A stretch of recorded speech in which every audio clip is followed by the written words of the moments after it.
Hello, today's reading is in the book of Leviticus, chapters 11 through 13, starting with chapter 11.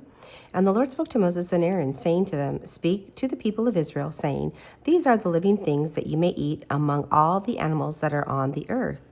Whatever parts the hoof and is cloven-footed, and chews the cud among the animals you may eat. Nevertheless, among those that chew the cud or part the hoof, you shall not eat of these.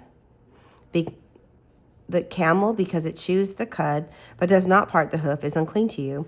And the rock badger, because it chews the cud, but does not part the hoof, is unclean to you.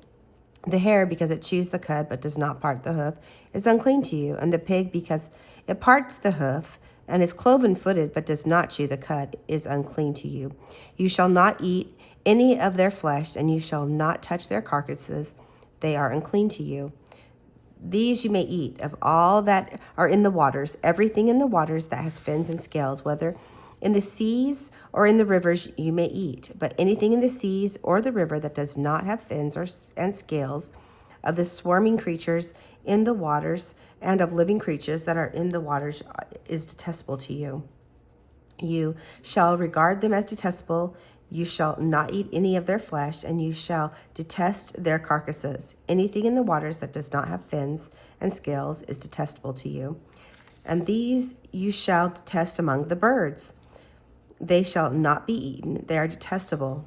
The eagle, the bearded vulture, the black vulture, the kite, the falcon of any kind, every raven of any kind, the ostrich, the nighthawk, the seagull, the hawk of any kind, the little owl, the cormorant, the short-eared owl, the barn owl, the tawny owl, the carrion vulture, the stork, the heron of any kind, the hoopie, and the bat.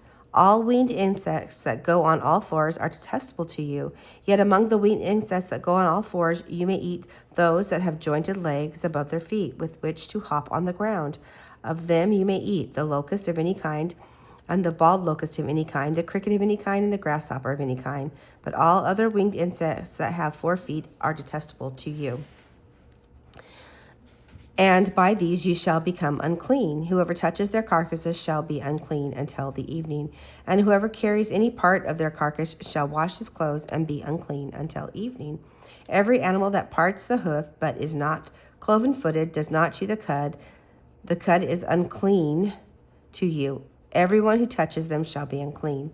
And all that walk on their paws among the animals that go on all fours are unclean to you. Whoever touches their carcasses shall be unclean until evening. And he who carries their carcasses shall wash his clothes and be unclean until the evening. They are unclean to you. And these are the unclean to you among the swarming things that swarm on the ground: the mole rat, the mouse, the great lizard of any kind, the gecko, the monitor lizard, the lizard, the sand lizard, the chameleon. These are unclean to you among all that swarm. Whoever touches them when they are dead shall be unclean until evening. And anything on which any of them falls when they are dead shall be unclean. Whether it is an article of wood or a garment or the skin or a sack, any article that is used for any purpose, it must be put into the water, and it shall be unclean until the evening, when it shall be clean.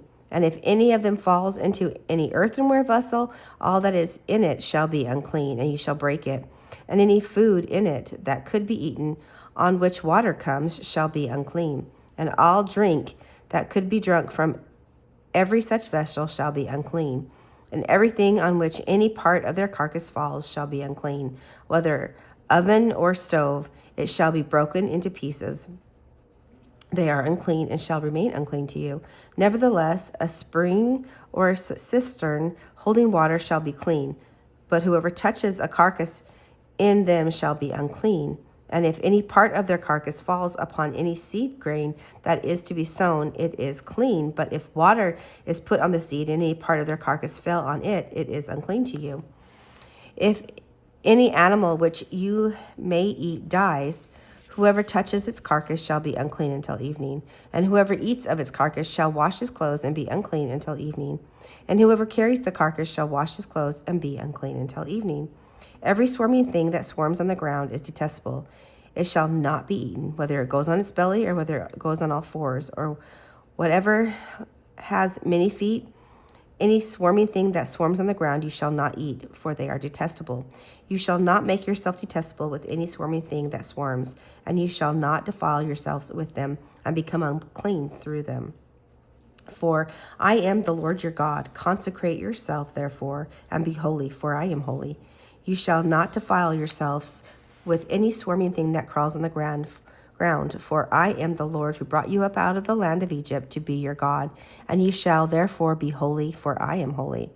This is the law about beasts and birds and every living creature that moves through the water and every creature that swarms on the ground, to make a distinction between the unclean and the clean, and between the living creature that may be eaten and the living creature that may not be eaten. Chapter 12.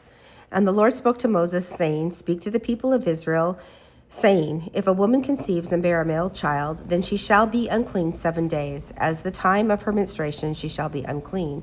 And on the 8th day the flesh of the foreskin shall be circumcised.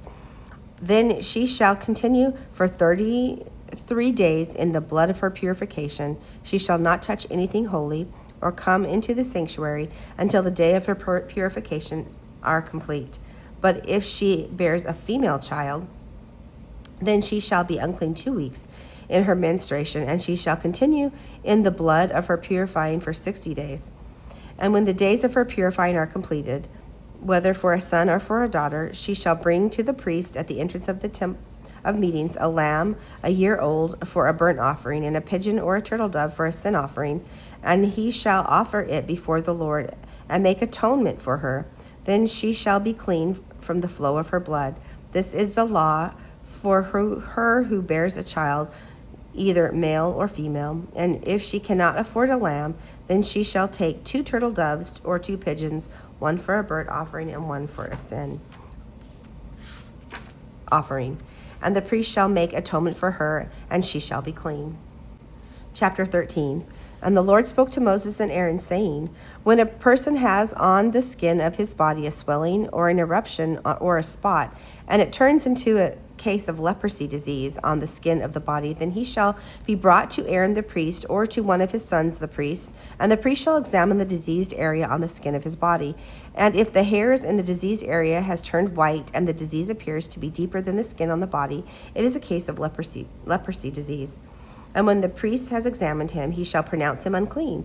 But if the spot is white in the skin of his body and appears no deeper than the skin, and the hair in it has not turned white, the priest shall shut up the diseased person for 7 days.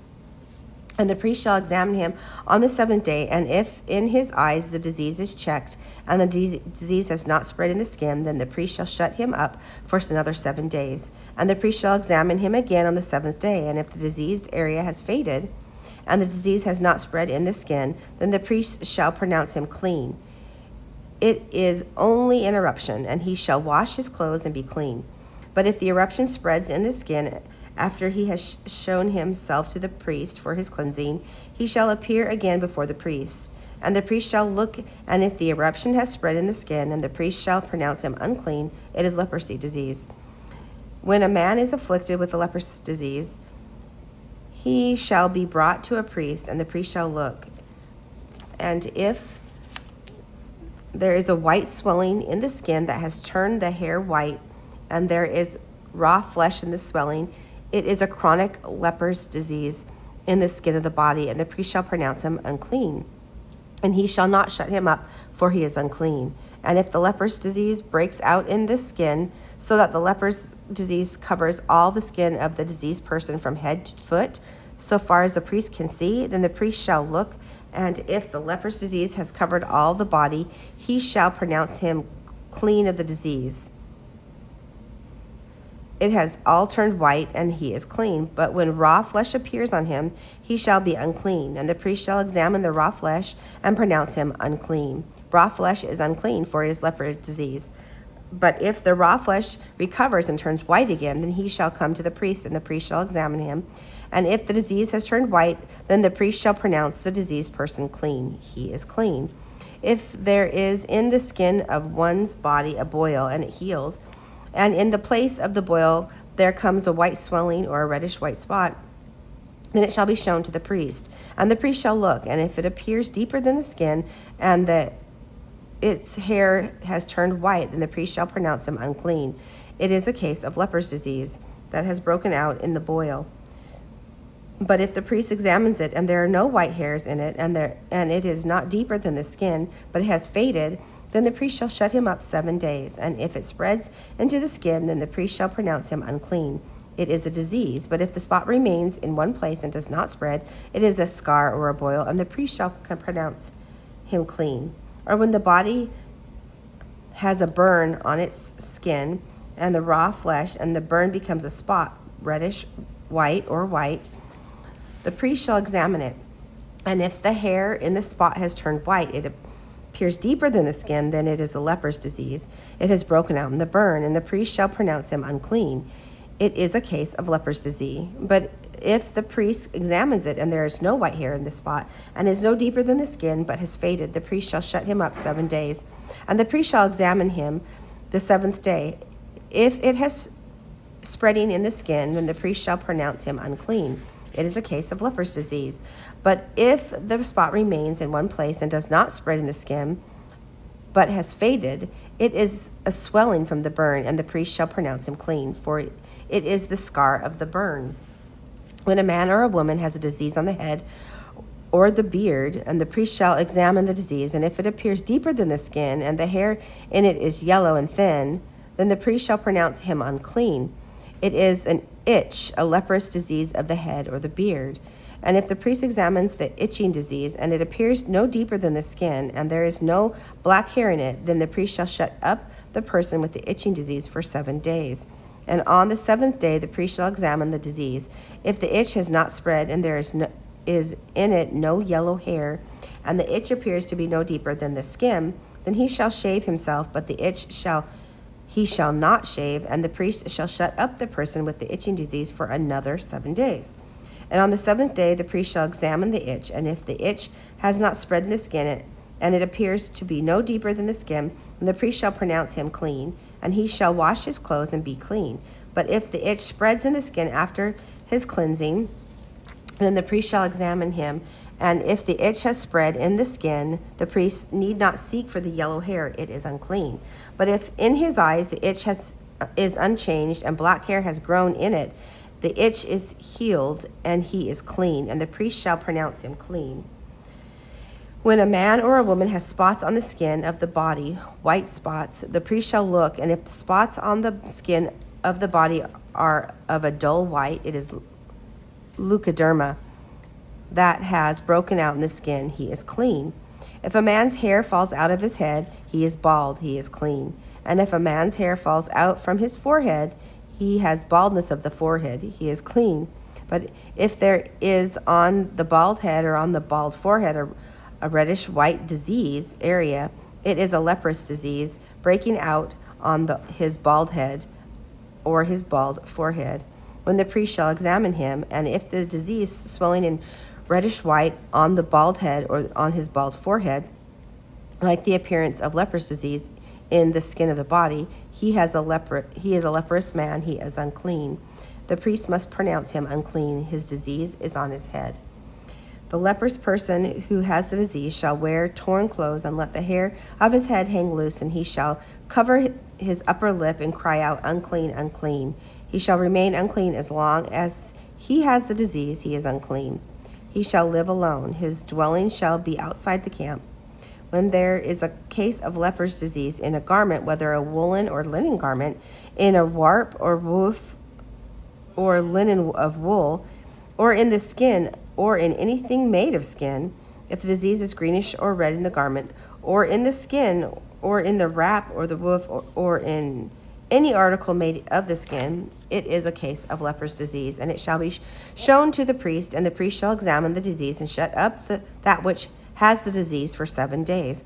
When he shall examine the disease on the 7th day, if the disease has spread in the garment or the wrap or the woof or in the skin, whatever be the use of the skin, the diseased in the persistent leprous disease, it is unclean. And he shall burn the garment or the wrap or the woof, the wool or the linen, or any article made of skin that is diseased, for it is persistent leprous disease. It shall be burnt in the fire. And if the priest examines, if the disease has not spread in the garment, in the wrap or the woof, or in any article made of the skin, then the priest shall command that they wash the thing in which is the disease, and he shall shut it up for another 7 days. And the priest shall examine the diseased thing after it has been washed. And if the appearance of the diseased area has not changed, though the disease has not spread, it is unclean. You shall burn it in the fire, whether the rot is on the back or on the front. But if the priest examines, and if the diseased area has faded after it has been washed, he shall tear it out of the garment, or the skin, or the wrap, or the woof. Then if it appears again in the garment, in the wrap, or the woof, or any article made of the skin, it is spreading. You shall burn with fire whatever has the disease. But the garment, or the wrap, or the woof, or any article made of the skin from which the disease departs, then you have washed it, shall be washed a second time and be clean. This is the law for a case of leprous disease in any garment of wool or linen, either in a wrap or a woof, or in any article made of the skin, to determine whether it is clean or unclean.